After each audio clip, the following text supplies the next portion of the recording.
everyone, whoever you are. I hope you are having a fan-friggin-tastic day. I did a little bit of shopping during the Black Friday weekend a little while back, mainly on several K-beauty websites. One of them was Ohlolly, and I picked up a bunch of makeup items from this new brand called Heimish or Heimish. Not entirely sure. I originally had filmed this video as sort of a first impressions get ready with me, but as I was looking through the footage and using the products more, I thought doing more of an overview would be way more useful to you. So let's get into the stuff I got. So we'll go in order of applications. The first guy I'm going to talk to you about is the Artless Glow Base.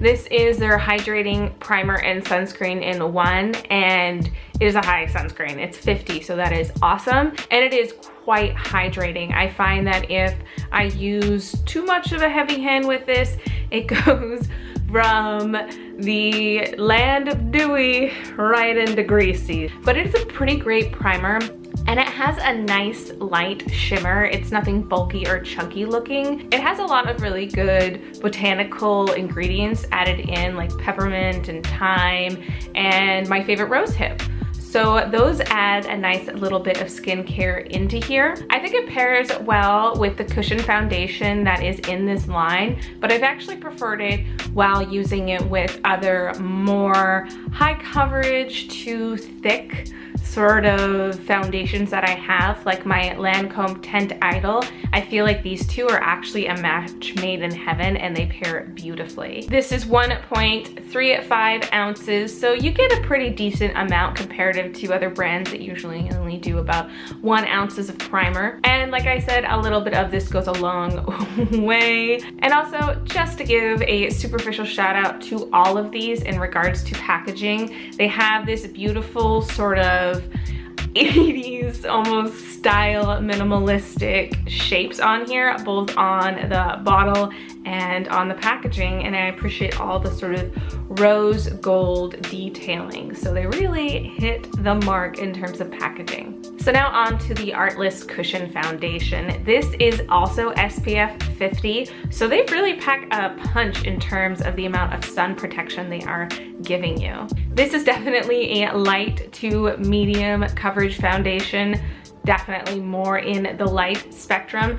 As you can see probably in the close-ups or maybe even from here, I'm not wearing any concealer and my imperfections definitely are coming through. So this is definitely for those people who want a light foundation coverage and aren't looking for anything too matte.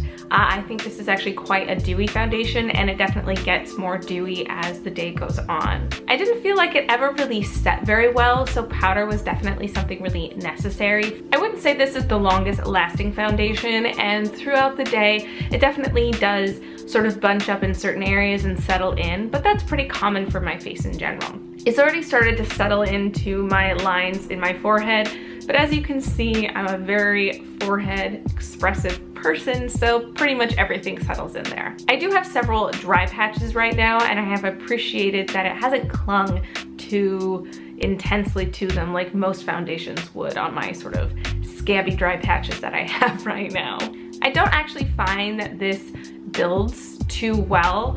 The first couple of times I used it, I definitely did a couple of layers to try and build up the coverage, and the foundation sort of loses its best qualities when you start to do that. It gets a little bit bunchy and a little bit obvious. And the nice thing about this foundation is that it sort of gives a your skin but better sort of approach. So I wouldn't recommend trying to build this up for more coverage. Either mix it with a concealer or go for a different foundation during days that you need more coverage. I also appreciate for the price point that you get a refill. You get this cushion foundation with a foundation pack in there, and then in the box that comes with a refill. Like, I love that. Yet again, knocks it out of the park with this gorgeous compact with the beautiful rose gold. It pops open and it comes with this little sponge, which is actually what I've been using. I actually prefer to use this little sponge than any of my brushes so far.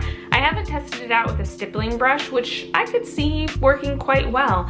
And I love that it has this little guard that keeps everything down in there.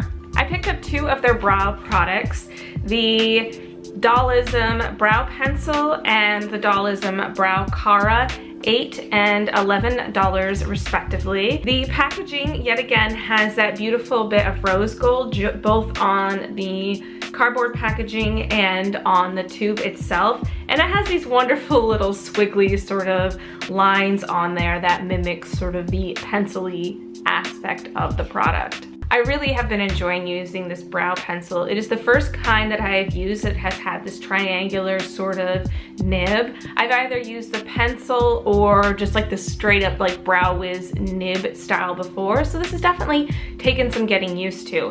I have found that going straight along this end, the fat end along, only really works well for me going underneath my brow, and then for filling in, I definitely tip it upside down, making sure to use the skinny pointed end of the triangle to go upwards. It has a pretty good spoolie on the end to sort of mix the product in. Since this product is actually a really soft formula, I do find that I overuse it. So in the long run of economical value, we'll see how fast I go through this. Also, with it being so soft, I have a tendency to get too much into my brow, and you definitely are on the verge with both this and the Brow Cara of accidentally creating a very dramatic brow.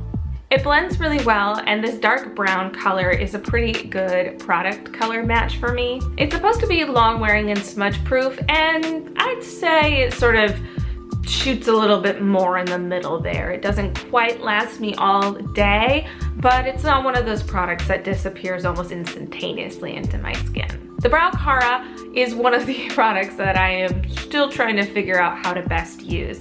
It's really unique in the fact that it has a double-ended spoolie brush. It has a short end and the long bristles.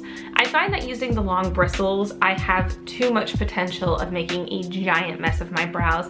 So I pretty much have just been sticking with the little bristles, but occasionally experimenting with the long bristles on the more tail end of my eyebrows. My big complaint with this product though is that it smudges. Just like the Boy Brow from Glossier, the potential of creating a brow that is huge, but also just sort of murky and sort of gloopy looking is very much there. If you have not gotten like freshly waxed eyebrows, it will definitely stick to all the little hairs above it. So you definitely have to go back in, at least for me, with a Q-tip and then sort of redo the foundation in that area. The Dollism Smudge Stop Mascara runs at about $14, and I feel like it's a pretty good mascara for the price. It has a nice slightly curved wand with sort of medium to small size bristles that really help you get into all the sort of nooks and crannies, and works really well as a bottom lash mascara. I'd say for the most part it is smudge proof, but what mascara is really smudge proof? It is smudge less, which I definitely appreciate. It's a waterproof formula that comes off really easily at the end of the night, especially with this brand's All Clean Balm, which if you have watched my recent favorites, it's just a damn good makeup remover.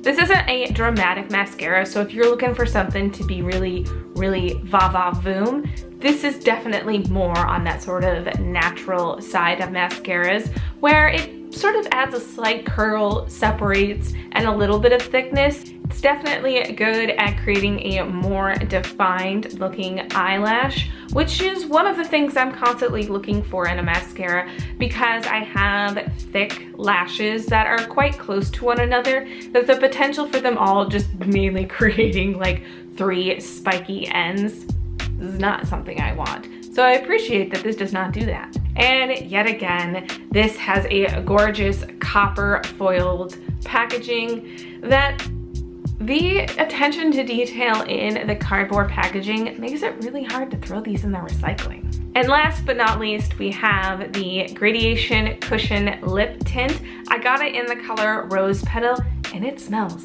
like just that. It's a dual-ended lip product that has a twist-up pencil on one end and a sort of cushion brush on the other to create a gradient lip, which is not really something I have figured out how to do well on myself. I have found this to be a very soft formula that is intensely pigmented. This crayon can be used for both lip and cheek. One swipe on my finger and then smooth out onto my cheeks can create quite a bold pink flush. I can put it on straight from the bullet on the lips, but what I've preferred is to just do a tiny swipe and then sort of smooth it out with the Gradation tint on the other end. If I go full around, it will create a super bold lip, even bolder than this lip that you see on my lips right now. It wears pretty comfortably, although it will sort of move around a little bit, just depending on what sort of person you are. Personally, I'm very expressive and I have a tendency to lick my lips when I'm not looking, so any lip product cannot really live up to that amount of wear and tear. But it does fade nicely and your lips will be stained a really sort of lovely pink for the rest of the day. I have a little bit of it even staining my hands right now from when I put it on my cheeks earlier. That is needing a little bit more to help get it off. On the website, Rose Petal definitely looked a little bit more like a holiday red instead of such a hot pink color. So I do like this color, but it'll probably be going into my collection to be pulled out during the summer months. But just like the name Rose Petal, the packaging is covered in gorgeous pink roses. So I'd say overall, I am pretty impressed with Heimish as a brand, having tried so many of their products at once. Definitely, just like with any item, there's a little bit of give and take to figure out how to best use it in relation to yourself. But overall, I will be continuing to use all of these products. I think they're pretty great. All right, well, I hope you enjoyed my rundown of a bunch of different Heimish products. Hit that subscribe button if you like what I did here. All my social media crap is linked down below, and I'll see you in the next one.